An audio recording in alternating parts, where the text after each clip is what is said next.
नमस्कार दोस्तों, मैं आपका दोस्त दीपक मुट्रेजा। जानकारी होगी आप सभी को कि बृहस्पतिवार को गांव बापोड़ा, भिवानी जिले का जो गांव है, उसके राजकीय स्कूल में एक घटना घटित हुई थी। घटना क्या घटित हुई थी कि एक अध्यापिका +2 की कक्षा के अंदर बच्चों को पढ़ा रही थी, तभी उसकी कुर्सी के नीचे से एक पटाखा नुमा बम जो है वो फटता है।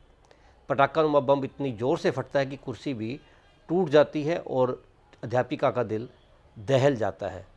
उसे मामूली चोटें भी आती हैं। उसके साथी अध्यापक उसे हॉस्पिटल में लेके जाते हैं और उसका इलाज कराते हैं। हालांकि चोट मामूली थी तो डॉक्टरों ने उसे घर भेज दिया था।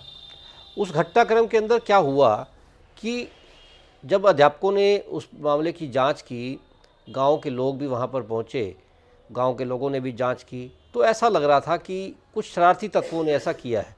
शुरू में तो बच्चों ने भी इस मामले में हाँ नहीं भरी थी। जिला शिक्षा अधिकारी ने भी इस मामले में तुरंत संज्ञान लिया था। जिला शिक्षा अधिकारी नरेश मेहता ने तुरंत जो है खंड शिक्षा अधिकारी को मौके पर भेज दिया था।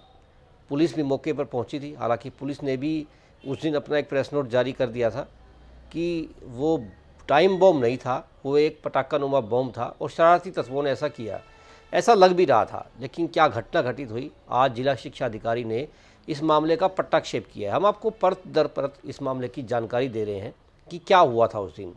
बृहस्पतिवार को अचानक जब बम फटा था तो उसके बाद आज जो है जिला शिक्षा अधिकारी वहाँ मौके पर पहुँचे थे। कल भी वो गए थे और आज फिर से गए थे। उन्होंने बताया है कि इनपुट कुछ मिले थे। इनपुट ऐसे थे, जानकारी मिल रही थी कि ये सारा काम कक्षा 12वीं के 13 बच्चों का है। 13 बच्चे इसलिए बताए जा रहे हैं क्योंकि कक्षा के अंदर 15 बच्चे थे। इन्वॉल्वमेंट जो है वो 13 बच्चों की थी, लेकिन 3 बच्चे ऐसे थे जिसने एक ने बॉम्ब को तैयार किया था और एक ने उसके अंदर टाइम जो है वो फिक्स कर दिया था। और एक सबसे बड़ी बात है कि एक रिमोट भी उस बॉम्ब का बनाया था और रिमोट कंट्रोल के ज़रिए उस बॉम्ब को बजाया गया, जिसकी वजह से पटाखा फटा और वो जो है उस अध्यापिका को चोट भी लगी। आप देख सकते हैं जिस प्रकार से कुर्सी जो है वो किस प्रकार से टूटी हुई अवस्था में दिख भी रही है। और ये अध्यापिका की फ़ोटो भी हम आपको दिखा रहे हैं कि इस अध्यापिका कौन थी ये। हालांकि अध्यापिका आज भी इस मामले के अंदर जो है सामने नहीं आई। जिला शिक्षा अधिकारी जो नरेश मेहता जी हैं, उनका कहना है कि अध्यापिका अभी भी थोड़ी बहुत सदमे में है। तो उनका ये कहना था कि अगर ये पॉजिटिव एस्पेक्ट लेकर के चलते बच्चे तो उनको वो पुरस्कृत भी कराते, लेकिन उन्होंने नेगेटिव तौर पे किया था। इसलिए थोड़ी बहुत कार्रवाई भी जो है विभाग ने की है और एक प्राचार्य का जो है उनको भी नोटिस दिया गया कि उनकी स्कूल के अंदर ऐसा घटना जो है घटित हुई है।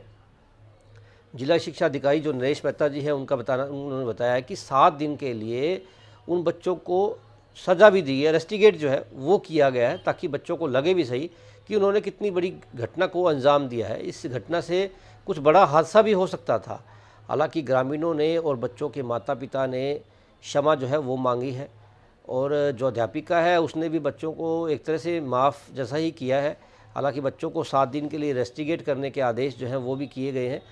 और लेकिन जो घटनाक्रम है ये काफ़ी भयानक घटनाक्रम भी हो सकता था। आज हमने आपको ये बताया है सारा मामला कि किस प्रकार से ये गांव बापोड़ा की जो है घटना घटित हुई थी। अब सुनिए जिला शिक्षा अधिकारी नरेश मेहता जी ने क्या कहा है, वो भी आप सुन लीजिए। देखिए, वैसे तो मैंने उसी दिन ही अपने खंड शिक्षा अधिकारी को भेज दिया था कि वो मामले की तह तक जाए। लेकिन उस दिन क्योंकि सारा मीडिया भी और गांव भी और काफ़ी लोगों का वहाँ आना जाना रहा, तो उस दिन कोई ऐसी बात नहीं हो पाई। और उसके बाद हमने संबंधित प्राचार्य का भी जो है स्पष्टीकरण मांगा और उनको आदेश किए कि भाई वो इसके मामले की तह तक जाए। तो काफ़ी फिर 2 दिन छुट्टी पड़ गई उसके अंदर। तो कल मैं खुद जो है वहाँ विद्यालय में गया और इस चीज़ का पता लगाया। तो कल कुछ हमें चीज़ें जो है इनपुट्स आ गए थे और फिर हमें आज का जो है समय निश्चित किया सुबह 10 बजे का, और उसमें ग्राम पंचायत को भी शामिल किया। पूरी क्लास थी, क्लास के 15 में से 13 बच्चे जो है इसमें इन्वॉल्व थे। और उसमें एक बच्चा जिसने इसको बम को बनाया था, एक बच्चा था जिसने फिट किया था और एक बच्चा था जिसने रिमोट दबाया था।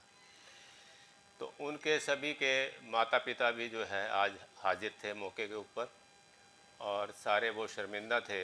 हालांकि हम तो ये चाह रहे थे कि सभी बच्चों को रेस्टिगेट कर दें, लेकिन एक साथ इतने बच्चों को बाहर करना वो भी जो है उनके हित में नहीं है। तो ये देखते हुए ग्राम पंचायत ने भी और उनके अभिभावकों ने भी ये अपने लिखित में अपनी वो दी है, माफ़ी मांगी है और आश्वासन दिया है कि भविष्य में इस प्रकार की कोई पुनरावृत्ति नहीं होगी और यदि कोई भी बच्चा अगर ऐसा पाया गया उसके खिलाफ वो ग्राम पंचायत भी कार्रवाई करेगी और पुलिस विभाग भी उस पर कार्रवाई करेगा। और इस मामले में जिस अध्यापिका के साथ ये घटना घटी उसको भी वहाँ बैठक में बुलाया गया।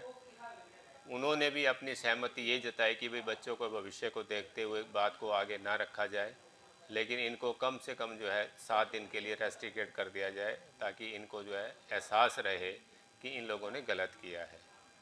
तो वो सारे दिशा निर्देश प्राचार्य को दिए जा चुके हैं और अब इस मामले में किसी प्रकार का कोई संदेह नहीं है।